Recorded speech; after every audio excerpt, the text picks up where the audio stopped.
Kelvin White at tight end, played a lot for us last year. Edgar Poe at wide receiver.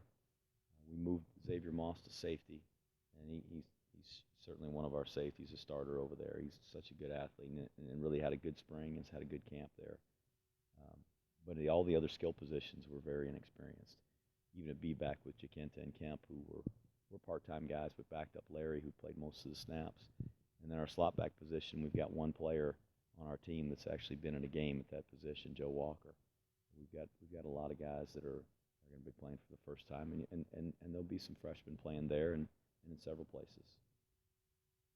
What's the biggest area of improvement you look to see this year? Oh, we got to play better fundamentally. We got to block better, not miss blocks that are important for us to get the runs started, be it in the interior or on the perimeter. We got to tackle better. We did a very poor job of that last year. Too many big plays against us, and not enough big plays in our favor. So I hope that we'll improve in those areas, the fundamentals, and doing those things better. I hope we'll play good in the kicking game. We got all three of our specialists back, and that is one area where we feel like we've got a veteran group that's really going to be able to impact our football team, with Kuchowski being the kicker, Tardu being the punter, Farley being the snapper, and I hope we'll be able to make some big plays in the kicking game. For a team like us, we're going to need to make some plays in that phase. Can you talk about Jackson? He's in camp with us right now. He's not practicing with us right now, and beyond that, I really don't have a lot more information. We're just taking it day by day with him. Do you expect to see him at all on the field this year? I don't know. How about A.J. Shure, your senior quarterback, coming off injuries? How do you feel he's progressing in the camp so far? He's been hurt the last couple of days and hasn't practiced with us. I thought he had a good start to camp. Unfortunately, he's got a little bit of a hamstring pull, and we expect to see him back here in the next couple of days. It'll be interesting to see how that quarterback battle plays out with Bradshaw and A.J. I think those two guys are kind of at the top of the group right now. But we've got some other guys in camp, Matt Kaufman, who's been in the program. We've got a couple of young quarterbacks, freshmen, that have showed a lot of promise, and certainly gives us something to be excited about for the future. But I think really the battle's between A.J. and Ahmad right now, and I don't know if either has pulled away from each other yet. I think A.J. probably at the beginning of camp, just with his confidence and the playing experiences playing experience he had, kind of put him in front. But being hurt has given Ahmad a chance to take a lot of reps with the ones the last couple of days, and that's going to help him. So I think they're both capable of being our quarterback. It'll be interesting to see who kind of pulls out of the pack and has the confidence to lead our team. Coach, last year very much a fullback-oriented offense with Larry Dixon. Will we see something a little bit different this year? I don't know. It'll depend. It'll depend on who the quarterback is and who the B-back is. And I think just the teams I've been a part of over the years, we've always just felt like you got to be good down the middle. We got to have a good center, you got to have a good quarterback, and you got to have a good B-back. And over the years, if you look at who's run the ball, who's carried the ball for the most yards, it's been the quarterback and the B-back. So I think we're a quarterback-centered offense, and maybe a lot of people would say that, but our quarterback's got to make every decision, and he's got to carry the ball a lot for us, and has oftentimes been a 1,000-yard rusher and 1,000-yard passer. We've had guys that gone 1,000 in the same year, and so that's an important position. When we figure out who the quarterback is, that'll probably dictate more where we're going to lean in terms of who's going to get the carries. Any other real changes to the option offense that you had last year? No, we're just gonna try to do it better. It's an offense that I've been a part of the last 18 years. I believe in it. It's a great offense. It's been one that's been very productive and allowed us to be very successful, or contributed to us being very successful. And I expect it will here too. And on defense, do you have kind of a chance to implement more of a philosophy this year, bringing in more younger players? Is there kind of a general philosophy to the defense? I'll just tackle better. I mean, we just play our gaps, play our assignments, and tackle better. And I don't know that we did any of those things really well last year. We had some spots where you can look and we feel like, hey, we were playing pretty good defense right there. But not consistently enough, and we got to take care of that. So hopefully, as the guys have grown and gotten some experience playing and gone through the spring and then again through preseason camp with us this year, that'll improve.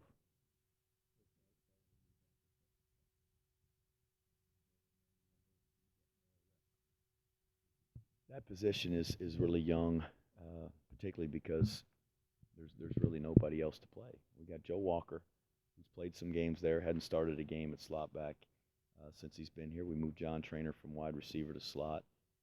I really like John. I think he's a very athletic kid and is going to be able to help us there. And then the whole rest of the crew is all freshmen. But I think they've got a lot of ability.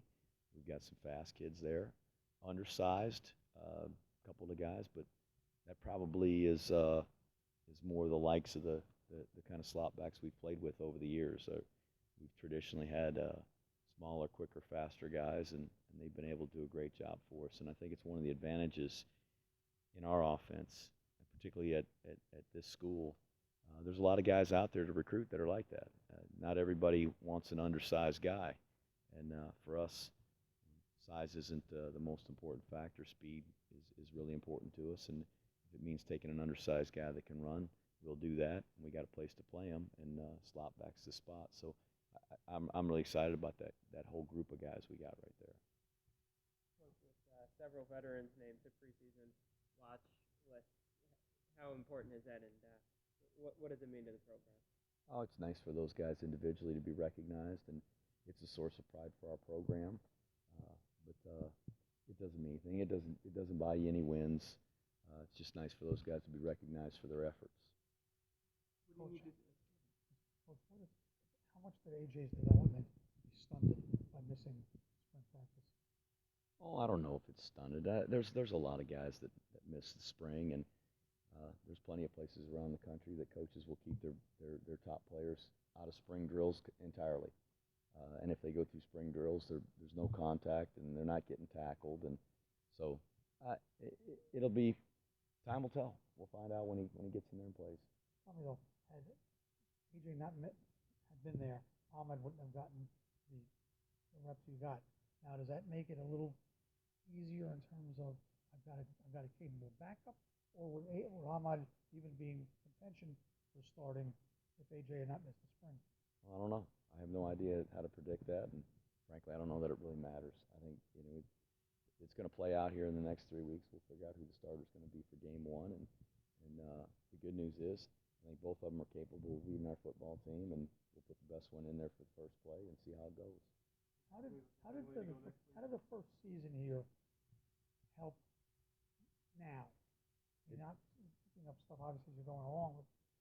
Any organization. It doesn't matter if it's a football team or if it's an Army unit or if it's a Fortune 500 company or a school or a hospital or whatever organization you want to choose, your newspaper.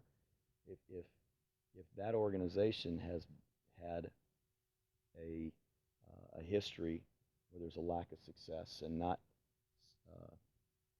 just consistently been a winner or been on top, it takes time to build. It takes time to build the organization. It takes time to build a football team. So each part and each step along the way helps build the organization into a successful organization, into a champion. Hello. You're the prettiest reporter I've ever seen. Thank you. Chris, what's your This is favorite? my 12-year-old daughter, Isabel. Hi. Seems like a setup to me. Yeah. What's your favorite bedtime story to read to your daughter? Good question. So I've got three daughters, three of God's gifts to the world, and certainly to me. So my oldest daughter, Isabel, we like to read the Bible every night, and so we do different passages each night. But her favorite book and my favorite book to read to her was "Girl, You're Awesome," and I would read that book, and she liked to act out all the little scenes in the book. And then my second daughter, Amelia, who's 7, she likes Toads in Trouble. So that's her favorite, and I like to read that one. And we've read that one so many times, she knows it by heart. I don't even have to read it anymore. And then Evie, who's my youngest, the 4-year-old, likes Max and Ruby. And if I try to pick up any other book off the shelf, she's throwing a protest. So those are our bedtime stories. Thank you. You're welcome. I was just going to ask you about you got a scrimmage Saturday. What will you be working on in your scrimmages before the season starts? The scrimmage Saturday will be very much a game type atmosphere. We're going to have officials. We'll start the scrimmage with a kickoff.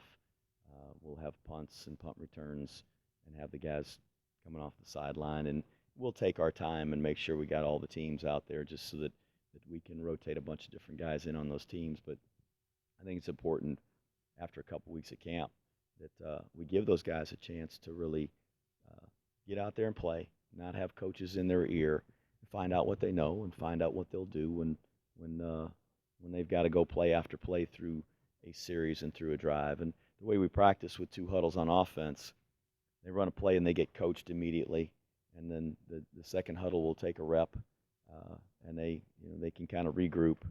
It's a lot different when you're the only offense out there or the only defense that's out there on the field. And I think it'll be good for us to find out just piecing that together who are the right guys. Which I know it's usually one play at a time, one game at a time, but do you have any long-range speculation about the team? No, I don't know. I mean, I've got enough concern about Fordham that I'm not going to concern myself with the whole season and what we're going to accomplish. Certainly, we'll have some goals for this team that we'll set and we'll try to accomplish. And part of that is looking at the whole season and every opponent. But right now, our sole focus is on the Fordham game. They got an outstanding football team. They've been very successful, a playoff team. Won over 20 games in the last 2 years. So good team, and we're going to play our very best just to have a chance in that football game. You mentioned you had some long-term goals. Can you get specific? Those goals aren't decided by me. They're decided by our players. So I leave that up to the team. It's their team, not mine. And they'll decide what's important to them. And then we'll put those goals up, and we'll do our very best to see that we do everything we can to accomplish those goals. So to break the season up into any types of sections, I know you're obviously in training camp now. You look at the regular season in any types of group of games, like the first, third, and then obviously the academy games. One at a time, and that's all you can do.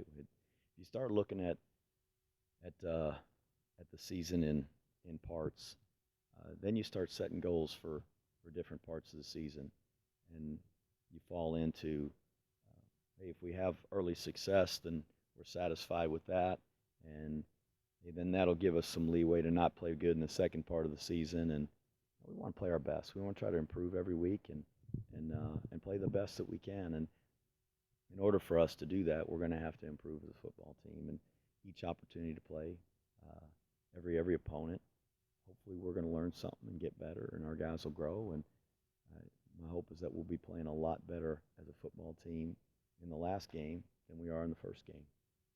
How would you evaluate your recruiting now? You've got a full year of recruiting. Many players came in from the prep school. And how do you feel your recruiting went and would be set up for the future? I'm really excited about the kids we got in our program, the young kids, and there's going to be a lot of them play. And what's so unique here is the prep school factor, and I think we put some really good guys in our prep school last year, and hopefully there's some good ones there now.